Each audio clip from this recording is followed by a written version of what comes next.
Welcome media television पे join किया है सीनियर रहनुमा सीनियर सियासतदान पाकिस्तान पीपल्स पार्टी के सेनेट रह चुके हैं, डिप्टी चेयरमैन सेनेट रह चुके हैं, मोहतरम जनाब साबिर बलूच साहब मेरे साथ हैं।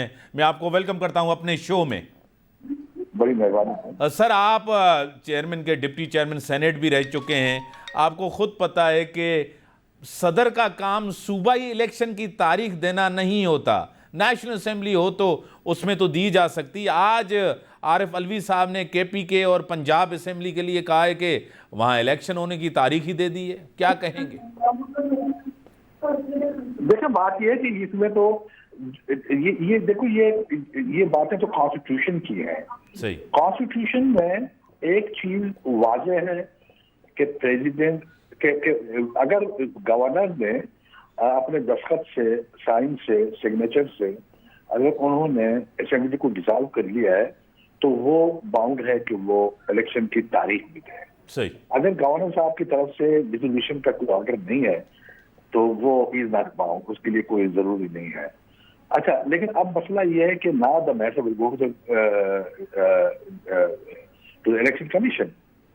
अच्छा, अब इसी तरीके से देखो, जहाँ पर जो पंजाब में जो चीफ मिनिस्टर का मामला था, अच्छा वो एक प्रोसेस से होकर फैसला नहीं हो सका तो अल्टीमेटली चीफ इलेक्शन कमीशन को वो फैसला करना पड़ा। अच्छा, अब ये मामला भी चीफ इलेक्शन कमिश्नर के हाथ में है। ये फैसला इलेक्शन कमीशन करेगा। हाँ, इसमें एक चीज है कि वो अगर president with the prior consultation of election commissioner या election commission तब बात बन सकती है। उसकी कंसल्टेशन से, उसकी रजामंदी से, कंसल्टेशन मीन्स उसकी रजामंदी से। अब बलूच साहब, यानी कि इलेक्शन कमीशन ने कहता कि हमसे तो कोई रजामंदी नहीं दी गई, हमसे कोई कंसल्टेशन नहीं दी गई। तो लेकिन जब ये नहीं दी गई है तो जब वाजे है तो उसमें ये है कि प्रेसिडेंट को तो ये अथॉरिटी नहीं है। ये जहाँ तो दंगा मुश्ती हो रही है साहब, यहाँ अनकॉन्स्टिट्यूशनल काम हो रहे हैं, कोई कॉन्स्टिट्यूशन को फॉलो नहीं कर रहा। प्रेसिडेंट जो यानी एक कॉन्स्टिट्यूशनल हेड है। अच्छा, अगर अब वो मसला ये नहीं है कि जी आप सदर हैं, आप क्या हैं, बात एग्जीक्यूटिव ऑर्डर की है। प्रेसिडेंट को ये एग्जीक्यूटिव ऑर्डर नहीं है। सही। मतलब आप मतलब साबिर साहब, आप कह रहे हैं कि इन्होंने जो ऐलान किया है गैर आईनी है, गैर कानूनी है। इलेक्शन कमीशन आईनी सरबराह इलेक्शन कमिश्नर है, आईनी इदारा है, वो मुशावरत भी नहीं कर सकता, ये उनकी डोमेन है। आप सुनिए ना, बात यह है कि जो जिस क्लॉज उसका कॉन्स्टिट्यूशनल उसका हवाला दे रहे हैं आप, उसके दो क्लॉज हैं A, B, आप दोनों पढ़ लें। उसमें एक ये है कि प्रेसिडेंट जो ना वो बुला सकता है, लेकिन दूसरा आप आइन को जब आप पढ़ रहे हैं तो आइन के तमाम तकाजे पूरे करने पड़ते हैं। ये तो नहीं होता कि आप एक लफ्ज ले लें और दूसरा जो है ना आप जो है ना उसको छोड़ दें। ये तो नहीं हो सकता। आप you have to go according to the constitution है। आप क्लास A को देख लें, उसमें है क्लास 2 में उसमें पाबंद किया गया है कि जनाब with the consultation with the consent of the election commission. जब वो नहीं है तो प्रेसिडेंट साहब कैसे कहते हैं कि जी फलाना तारीख को इलेक्शन कर दो? How come? सही। सर, एक दूसरी बात है, इमरान खान कह रहे थे मैं जेल जाने के लिए तैयार हूँ, जेल में मैं जाऊँगा। आज जो आपको पता है कि लाहौर हाई कोर्ट के बाहर जो तमाशा लगा, गाड़ी से उतर नहीं रहे थे, कह रहे थे यहाँ होना चाहिए सर कार्रवाई और जो हाज़िरी लगाई जाए। उसके बाद गए अंदर, उसके बाद उसको अब एक्सटेंड भी किया गया है, उसके बाद बाहर निकले। ये एक सियासी एक अफरा तफरी फैलाने की कोशिश की जा रही है मुल्क के अंदर, क्या कहेंगे? सर, मैं तो इस बात पे हैरान हूँ, खुदा की कसम मीर साहब, कि ये पता नहीं हमारे with due apology and with all respect कि हमारे जज साहब को क्या हो गया है। इमरान खान की लिए आप कभी आप 1 घंटा बढ़ाते हो, कभी 2 घंटे बढ़ाते हो, कभी 3 घंटे। ये क्या कहते हैं आप? पहले से बता देते कि जी अगर आप आ गए तो जमानत ये फलाना। ये किसी आपने देखे इस मुल्क में किसी शख्स के साथ ऐसा हुआ है? हमारे लीडरान खुदा की कसम उन लोगों को तो बेचारों को तो मुश्किल में डाल दिए। कोर्ट से निकालो, उस कोर्ट में ले जाओ, उस कोर्ट से निकाल को इस कोर्ट में ले जाओ, इधर से उधर कर दो, उधर से इधर कर दो। यानी हद कर दी लोगों ने। जरदारी साहब काफी देखे, मैं एक दफा मैं बताऊँ आपको दूसरा ऑनेस्टली कि एक दफा उनकी कराची जो है ना जेल से उसको भेजा लाहौर। सही।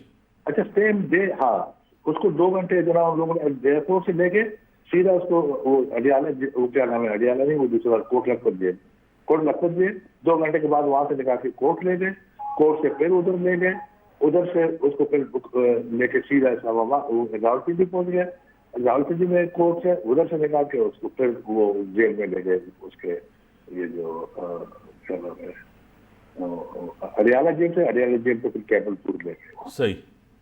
अच्छा, अब दूसरे दिन फिर उसको वहां से ले जाके एयरपोर्ट से बिठा के सीधा कराची में।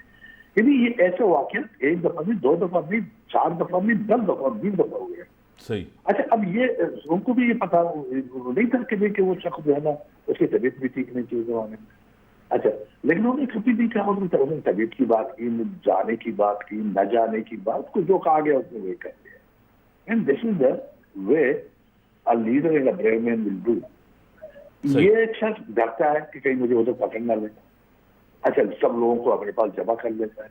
अब इतने लोग तो लीडर के पास जब कराची में कहते थे उसके पास पहुंच जाओ जेल के सामने, हजारों लोग चले जाएंगे, लेकिन वो कभी नहीं किया।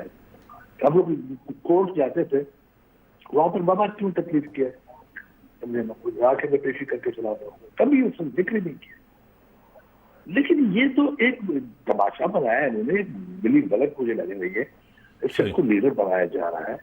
अच्छा, और वो आके बैठा हुआ है यहाँ पे बादशाहों की तरह, शहजादों की तरह। अच्छा, और उसको जो है ना किसी में वो तो कैसे पहुंच गए। अब वो कहते जेल बरो तैयारी की है और वो जेल बरो, उसको पता है कि जेल में जो है ना ऐसे लोग बहुत उसके साथ चले भी जाएंगे, वहाँ उसको जो है ना ख्याल रखा जाएगा। वो प्लान करके जाता है भाई साहब, वो हमारे आपकी तरह बंदा नहीं, हमारे लोगों की तरह कि उसको जो है वो वाकई पर उसी तरह उनके साथ होता है। ये प्लान होता है, सब कुछ होता है। बड़ा अनफॉर्चुनेट है, बहुत अनफॉर्चुनेट है ये। ऐसा जो है ना तो किसी कोर्ट ने किसी शख्स के लिए जो है ना इतना इंतजार नहीं किया, बल्कि उसको उसी वक्त ऑर्डर कर दिया जाता है कि बिल्कुल पकड़ लो उसको वहां से। मतलब आपको पता है कि 2 मयार हैं अदालत के दूसरी पार्टियों के साथ, एक इमरान खान के साथ, दूसरी पार्टी ने खास के पीपल्स पार्टी के साथ, जरदारी साहब के साथ, हमारे लोगों के साथ, हम लोगों के साथ। ये जो है ना ये दो रुखी पॉलिसी है, दो मतलब इट्स नॉट फेयर। बहरहाल ऐसा फेयर नहीं है, ऐसा नहीं होना चाहिए। जो भी कर रहा है वो इस तरह ना चाहिए। वो उसमें वो अगर वो मुल्जिम है तो उसको इशू दिया जाए कि बड़ी मेहरबानी। अगर मुजरिम बनेगा तब उसको मुजरिम की तरह कर लो। अभी तो उसके ऊपर चार्जेस हैं, you should come to the court. सिर्फ ये कहना कि जी कि वो आ नहीं रहा कितने दिनों से और कह रहे जी मैं अदालतों का एहतराम करता हूँ, मैं हमेशा आता रहा। तो क्या कहाँ से आते रहे, अभी कैसे पहुंचे? सही। बड़ी मेहरबानी मोहतरम जनाब साबिर बलोच साहब, सीनियर रहनुमा, सीनियर सियासतदान, साबिक से डिप्टी चेयरमैन सेनेट भी रह चुके हैं। उनका पॉइंट ऑफ जो पॉइंट ऑफ व्यू था ॿुधो। इन सां गॾु दी इजाज़त। अल्लाह हाफ़िज़।